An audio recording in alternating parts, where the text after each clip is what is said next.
Today I will teach you third chapter, that is current electricity of class 12th. Chapter 3, current electricity.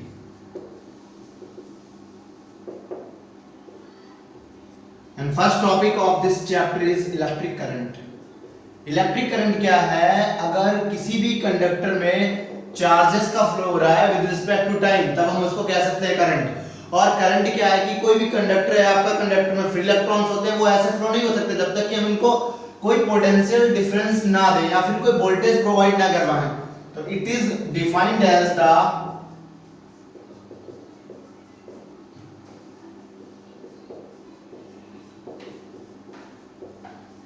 flow of charges per unit time। और इसको represent करते हैं I से, तो then I will be equal to Q upon T। I क्या है आपका? Current. Current equal to charge upon time. SI unit हो जाएगी इसकी, SI यूनिट एम्पियर। और ये क्या है आपका? चार्ज यानी कूलम है, और time second, coulomb per second. और ये कैसी क्वांटिटी? ये आपकी टेंसर क्वांटिटी है। टेंसर आपकी वो क्वांटिटी होती है, आप लोगों ने 11th क्लास में पढ़ी होगी टेंसर क्वांटिटीज। दोज क्वांटिटी जो आपकी स्केलर और वेक्टर दोनों हो, कहने का मतलब जो स्केलर और वेक्टर दोनों की तरह ट्रीट करें, या फिर जिनमें डायरेक्शन होते हुए भी हम इनको स्केलर क्वांटिटी कंसीडर करते हैं। नेक्स्ट है आपका इलेक्ट्रोपोटेंशियल। उससे पहले एक और बात, डायरेक्शन क्या होती है करंट की? तो डायरेक्शन, इसकी जो डायरेक्शन है करंट की, अगर किसी भी कंडक्टर में जो फ्लो ऑफ इलेक्ट्रॉन्स है इस साइड है, तो जो करंट फ्लो है वो आपका अपोजिट होगा, यानी कि जो डायरेक्शन ऑफ करंट है वो आपकी ऑलवेज अपोजिट है। Direction of current is always opposite to flow of electrons. ये आप लोग केमिस्ट्री 12th क्लास इलेक्ट्रोकेमिस्ट्री में भी पढ़ेंगे, opposite to flow of electrons. Next topic आपका क्या है? अगर यहाँ पे हम लोग अगर 1 एम्पियर को डिफाइन करें कि 1 एम्पियर क्या है, वैसे आपको फोर्थ चैप्टर में भी डिफाइन करना है 1 एम्पियर, लेकिन वहां दो कंडक्टर के बेसिस पे होगा। यहाँ पे 1 एम्पियर क्या हो जाएगा? 1 एम्पियर को हम डिफाइन कर सकते हैं 1 ampere is equal to 1 coulomb upon 1 second.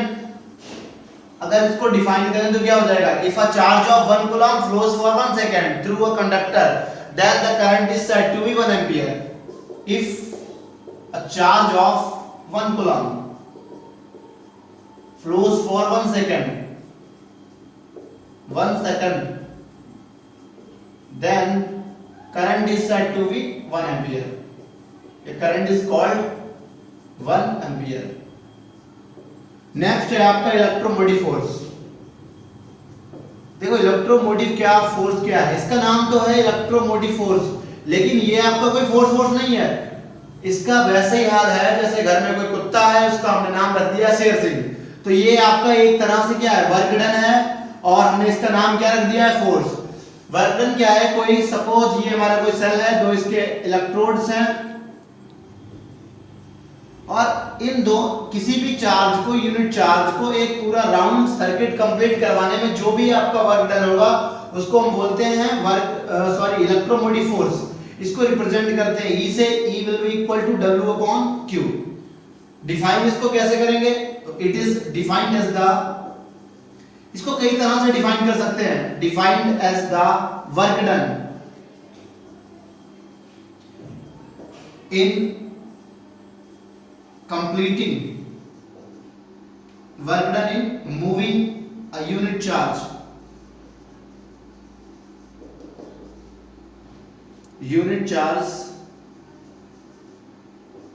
To complete one circuit, या फिर साइकिल। ठीक है। अब यहां पे एक खास बात और है कि जो ईएमएफ है वो आपका केवल तभी एग्जिस्ट करता है जब आपका सर्किट ओपन हो। तो it exists only when circuit is open.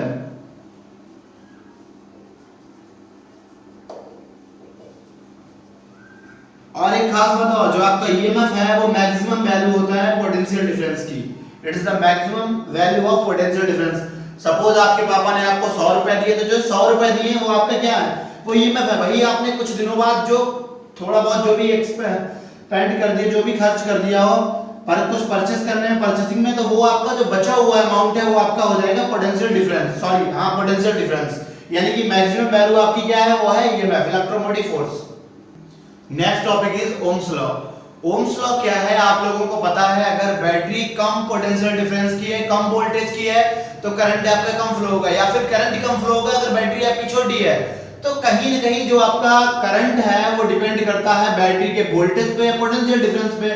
अगर कोई हम किसी न किसी मायने पे अगर पापा पे डिपेंड है तो कहीं ना कहीं पापा भी हम पे डिपेंड है, यानी कि हम इसको लिख सकते हैं V is directly proportional to I, यही है आपका ओम्स लॉ। अगर हम यहाँ प्रोपोर्शनलिटी साइन हटाएं तो एक कांस्टेंट आ जाता है R, और R आपका क्या है रेजिस्टेंस। तो पहले आप लिख लेते हैं ओम्स लॉ।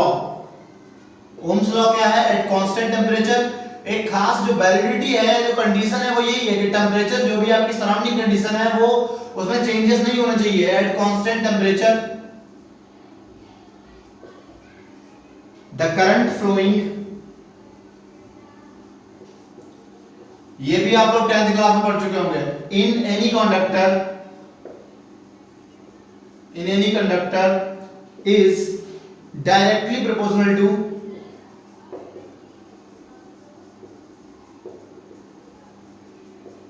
applied voltage।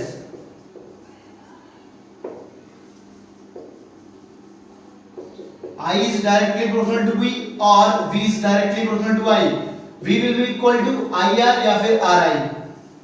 यहाँ पे R आपका क्या है, this is the Ohm's law, यही ओम का लॉ है। और अगर हम R की बात करें, R आपका प्रोपोर्शनलिटी कांस्टेंट है और इसी को हम लोग बोलते हैं resistance, proportionality constant.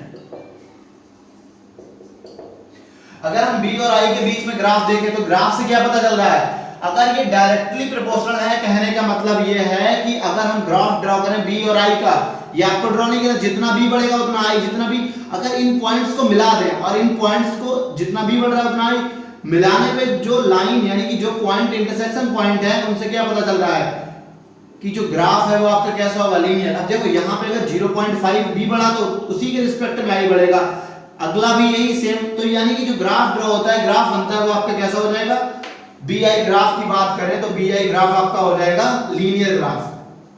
V is directly proportional to I, यानी कि जो ग्राफ है वो आपका हो जाएगा ये B plotted on y axis and I on x axis. ये आपका वोल्टेज है और ये करंट है।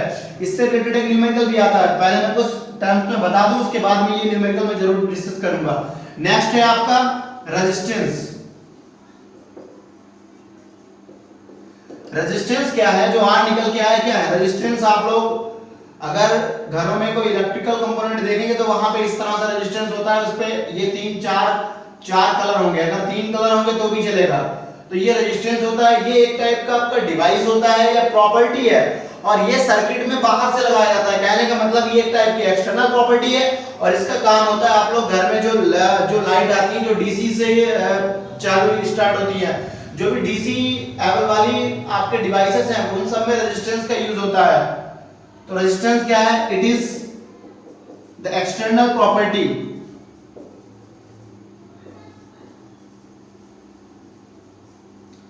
which opposes the flow of charges, और करंट भी कह सकते हैं, charges through it। अगर हम यहां से R देखें, R will be equal to V upon I, R equal to V upon I, its SI unit, ये आपकी SI यूनिट है ओम, SI यूनिट OHM ओम। नेक्स्ट है आपका factors on which resistance depend. इसका जो सिंबल है वो इस तरह से होता है, ये आपका रेजिस्टेंस है।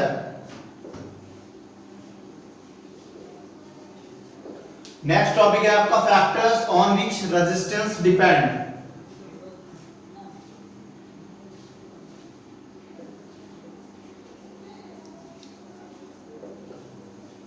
कौन कौन से फैक्टर्स हैं? पहला है आपका लेंथ ऑफ कंडक्टर। देखो लेंथ ऑफ कंडक्टर का क्या हो जाएगा,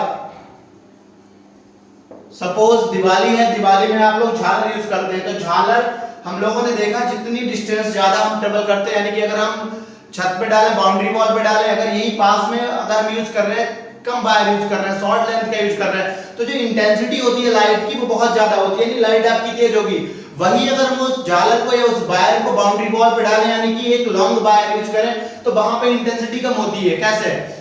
हम जैसे ही लेंथ बढ़ाते हैं, लेंथ बढ़ने से क्या होगा, आपका करंट कम हो जाता है। और यहां से इस इक्वेशन से अगर वोल्टेज कांस्टेंट है तो करंट अगर कम हो रहा है तो रेजिस्टेंस आपका कैसा हो जाएगा, रेजिस्टेंस आपका बढ़ जाएगा। यहां से दोनों के बीच का रिलेशन कैसा, डायरेक्टली, यानी कि अगर लेंथ बढ़ रही है रेजिस्टेंस बढ़ रहा है, it means R is directly proportional to L। Second one is cross section area. अगर आपसे पूछा जाए कि किस वायर से अच्छा करंट फ्लो होगा, पतले वायर से मोटे वायर से, ऑब्वियस सी बात है आप लोग कहेंगे पतले वायर से, लेकिन ऐसा नहीं होता है। जो आपका करंट है वो अच्छा फ्लो होगा मोटे वायर से।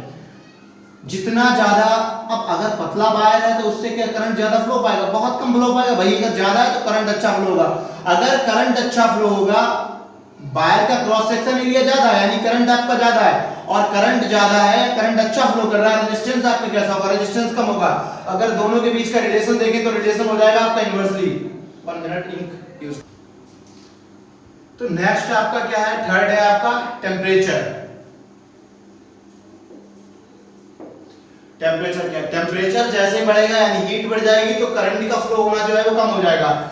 यानी कि अगर हम देखें तो टेम्परेचर बढ़ रहा है यानी कि रेजिस्टेंस आपका बढ़ रहा है, तो यहां से जो रेजिस्टेंस है वो डायरेक्टली प्रोपोर्शनल हो जाएगा आपका टेम्परेचर के। और फोर्थ है आपका nature of material. Nature of material कहने का मतलब है कुछ वायर ऐसे होते हैं उनकी रेजिस्टिविटी इंटरनली ऐसी होती है, यानी कि वो डिपेंड करते हैं उनकी रेजिस्टिविटी पे। कैसे? जैसे कि आपका कॉपर वायर है, कॉपर की रेजिस्टिविटी अलग है, Fe है, Fe की अलग है। Ag सिल्वर सबसे अच्छा 1.6 × 10⁻⁸ ओम इनटू मीटर रेजिस्टिविटी, सबसे अच्छी रेजिस्टिविटी, यानी कि ये बहुत अच्छा वायर माना गया है इन टर्म्स ऑफ कंडक्टिविटी। जबकि जो आपका आयरन है वो उतना अच्छा नहीं है, यानी कि ये कैसी प्रॉपर्टी है, इंटरनल प्रॉपर्टी है। नेक्स्ट टॉपिक है आपका अगली हेडिंग है रेजिस्टिविटी। रेजिस्टिविटी क्या है? देखो जो रेजिस्टेंस था वो आपका एक्सटर्नल था, जबकि रेजिस्टिविटी की बात करें तो इंटरनली होती है। और रेजिस्टिविटी जो है ये किसी मतलब कुछ फैक्टर्स पर डिपेंड करती है, लेकिन ये नहीं कि अगर आपको कोई वायर दिया गया है, आपसे कहा जाए अगर इस वायर को हाफ कर दिया जाए तब इसकी रेजिस्टिविटी कैसी हो जाएगी, कितनी हो जाएगी। रेजिस्टिविटी इंटरनल प्रॉपर्टी है और ये चेंज नहीं हो सकती। जैसे कि अगर कोई शख्स है, सपोज कोई पर्सन है, वो उगता है, अगर उसकी शादी किसी डिफरेंट पर्सन से, डिफरेंट कास्ट से करवा दी जाए तो उसका सरनेम चेंज नहीं होगा। वैसे यहाँ पे रेजिस्टिविटी, इस वायर के साथ कुछ भी किया जाए, लेंथ हाफ कर दी जाए, कुछ भी किया जाए, इसकी जो इंटरनल प्रॉपर्टी यानी कि जो रेजिस्टिविटी है वो चेंज नहीं हो सकती। तो रेजिस्टिविटी को कैसे डिफाइन करेंगे? It is defined as the internal property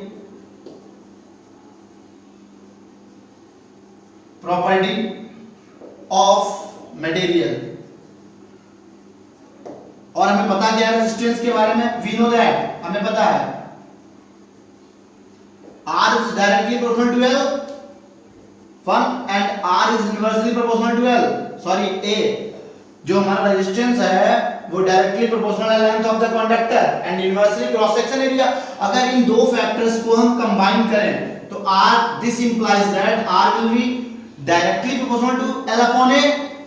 और अगर हम इस प्रोपोर्शनलिटी साइन को रिमूव करें, बैलेंस करें, तो यहां पे क्या आ जाएगा? यहां पे एक प्रोपोर्शनलिटी कांस्टेंट आ जाएगा, R will be equal to rho L upon A। And what is the rho? Rho is your resistivity. This implies that rho will be equal to RA upon L and its SI unit is ohm into meter। अगर SI unit की बात करें तो इसकी हो जाएगी ओम into metre. और अगर इसको डिफाइन करें तो डिफाइन कैसे कर सकते हैं? देखो अब रो, अगर हम यहाँ पे जो एरिया है, अगर हम एरिया को 1 मीटर स्क्वायर ले लें और जो लेंथ है उसको भी 1 मीटर स्क्वायर करते हैं, सॉरी 1 मीटर करते हैं, लेंथ 1 मीटर, एरिया, इन दोनों को हमने 1 कर दिया, तो यहाँ पे रेजिस्टिविटी जो है वो इक्वल हो जाएगी रेजिस्टेंस के। इसको डिफाइन कैसे करेंगे वर्ड्स में? तो डिफाइन कैसे कर सकते हैं कि अगर कोई आपका रेजिस्टिविटी, कोई वायर है, कोई कंडक्टर है, उसकी रेजिस्टिविटी जो है वो रेजिस्टेंस के इक्वल होगी अगर उसका cross section area 1 metre square है, लेंथ है वो 1 मीटर है। The resistivity of a conductor is equal to its resistance if it have cross section area 1 metre square, cross section area 1 metre square and length is 1 metre, length is 1 metre. Next topic is current density. Current density क्या है? कोई आपका conductor है, इस conductor के अंदर किसी भी पॉइंट पे जो चार्ज आपका फ्लो कर रहा होगा पर सेकंड, ठीक है, और इस एरिया से, जैसे इतना आपका एरिया ये है, इससे जो करंट निकल रहा है तो उसको कैसे डिफाइन करेंगे? J equal to I upon A, या फिर J इक्वल टू क्या हो जाएगा? Q अपॉन 2 आई है, यानी कि flow of charge per second per unit area, ठीक है। तो it is defined as the, या फिर current density, current density at any point inside the conductor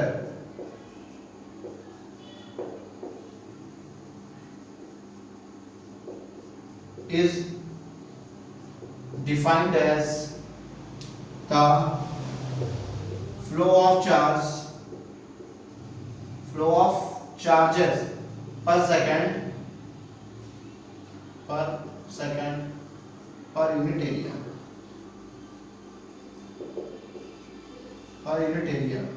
J will be equal to Q by T by A equal to I upon A। J is equal to हो जाएगा आपका I by A। अगर इसकी unit की बात करें तो I आपका क्या है? SI यूनिट इसकी हो जाएगी ampere per metre square. I मतलब एम्पियर और जो एरिया है वो हो जाएगा पर मीटर स्क्वायर। नेक्स्ट है आपका कंडक्टेंस। रेजिस्टेंस आप लोग समझ चुके होंगे और इसको डिनोट करते हैं G से। ये आपका रेसिप्रोकल होता है रेजिस्टेंस का, it is reciprocal of resistance. G is equal to हो जाएगा 1 अपॉन R, और अगर यूनिट की बात करें तो इसकी यूनिट आपकी ओम माइनस 1 या ओम इनवर्स और म्यो, या फिर आपकी होती है साइमेंस। नेक्स्ट है आपका कंडक्टिविटी। कंडक्टिविटी क्या है? रेसिप्रोकल है रेजिस्टिविटी की, तो it is the reciprocal of resistivity.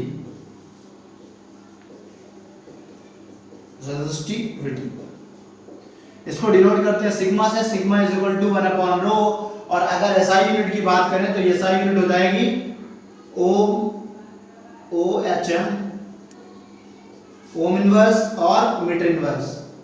और दूसरी क्या थी इसकी? दूसरा कहा गया, हाँ दूसरी इसकी थी siemens metre minus 1। Next topic is colour code for carbon resistor. Carbon resistor, तो कलर कोड क्या है? ये इंडिकेट करता है किसी भी रेजिस्टेंस की वैल्यू को। तो it is used to indicate the value of resistance, the value of resistance. देखो कैसे, कोई आपका रेजिस्टेंस है इस तरह से, अब इस रेजिस्टेंस पे 3-4 कलर होंगे, 3 कलर है तो चौथा कलर हम अज्यूम कर लेते हैं नो कलर, या फिर वैसे मेनली रेजिस्टेंस पे 4 कलर होते हैं, और यही डिफाइन करता है। जैसे कोई आपका रेजिस्टेंस 1K का है, 22K का है, तो इन सब की जो वैल्यू है वो डिफाइन की जाती है with the help of these colours. जिन कलर्स का ये जो कलर इस पे लगे बने होते हैं। अब अगर यहाँ पे इसके लिए ट्रिक की बात करें या फॉर्मूला की बात करें तो ट्रिक है BB Roy of Great Britain had very good wife, very good wife, पहली ट्रिक। बी मतलब आपका ब्लैक 0, इससे जो नंबर देना है वो क्या देना है? 0। सेकंड आपका ब्राउन, इसे नंबर देना है 1। आर मींस रेड 2, ओ मतलब ऑरेंज, और इसका हो जाएगा 3। नेक्स्ट आपका येलो का 4। फिर G इट मींस ग्रीन, और ग्रीन आपका हो जाएगा नंबर 5। V से ब्लू नंबर 6। फिर वॉयलेट, G मींस ग्रे, और इसका 7, ग्रे 8, और W वाइट मतलब वाइट, इसका हो जाएगा आपका नंबर 9। 7 8 9। और इसके बाद में एक दूसरी ट्रिक आपकी क्या है, black brown rods of a gate become very good when given silver colour, यानी कि जो आपकी ब्लैक ब्राउन रॉड्स है घर की, black brown rods of your gate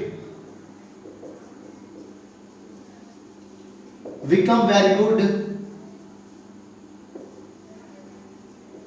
when given silver color, when given silver color। देखो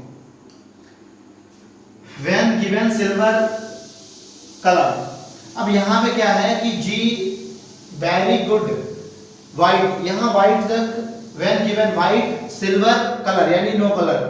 अब 3 यहाँ पे क्या है, ये क्या है, ये नेम है। अगर इनको मैं टेबल वाइज लिखूं तो कैसे, सबसे पहले कलर का नेम, कलर नेम, नंबर, उसके बाद में अगला है आपका मल्टीप्लायर, मल्टीप्लायर, और लास्ट है आपकी एक्यूरेसी या फिर परसेंटेज। तो अगर पहला ब्लैक देखा जाए इसके लिए नंबर 0 हो जाएगा, मल्टीप्लायर हो जाएगा 10 टू द पावर 0। नेक्स्ट आपका ब्लैक ब्राउन, ब्राउन के लिए 1 हो जाएगा, और इसी तरह से ब्राउन के बाद में अगला आता है आपका red, red, orange, yellow, green, blue, violet, white, sorry violet, फिर grey and then white, grey and last one is white.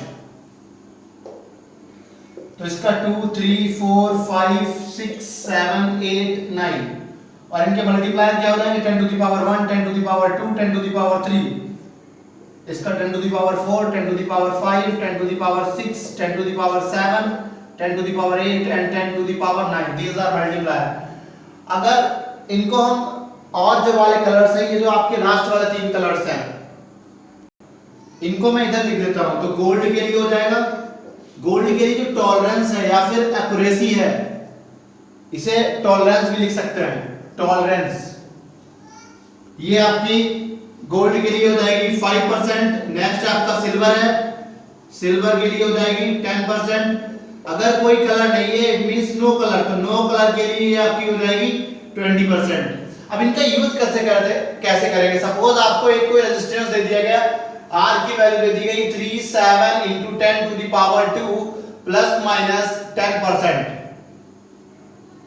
ये आपका कोई क्वेश्चन है and you have the value of resistance this and you have to determine the colors from which the resistance is formed।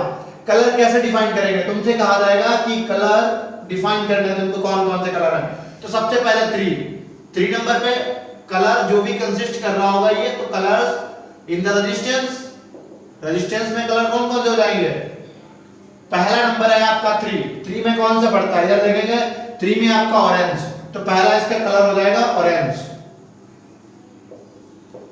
Second है आपका 7 पे कौन सा पड़ रहा है, 7 पे है आपका वॉयलेट, तो ये नेक्स्ट कलर हो गया वॉयलेट। फिर जो इसका मल्टीप्लायर है वो 10 टू दी पावर 2 है। अगर 10 टू दी पावर 2 को देखें तो यहाँ मल्टीप्लायर किसका है, रेड का। और लास्ट जो टॉलरेंस या फिर एक्यूरेसी दी गई है 10%, वो 10%, तो 10% शो करती है सिल्वर कलर को। यानी कि जो इस रेजिस्टेंस के 4 कलर्स होंगे वो कौन से होंगे, ऑरेंज, वॉयलेट, रेड और सिल्वर। ये इस टाइप का एक क्वेश्चन बर्ग मार्क में आपका एग्जाम में जरूर आता है। ड्रिफ्ट वेलोसिटी, ड्रिफ्ट वेलोसिटी क्या है, ये इलेक्ट्रॉन्स की वेलोसिटी है। एवरेज वेलोसिटी, अगर ये इलेक्ट्रॉन्स हैं तो उन सबका हम उनकी जो वेलोसिटी है उसका एवरेज ले लेंगे, जिस वेलोसिटी के साथ वो ड्रिफ्ट हो पॉजिटिव टर्मिनल की तरफ। तो इसको डिफाइन कर सकते हैं, it is defined as the average velocity of electrons through which they are drifted towards positive terminal, toward positive terminal। हमने मान लिया कि n इलेक्ट्रॉन्स हैं, let n electrons are moving with velocities v1, v2, vn, then average velocity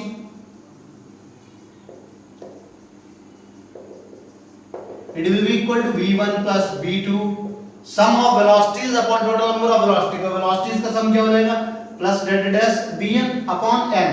और यही जो average velocity है वो क्या है आपकी, वो है ड्रिफ्ट वेलोसिटी।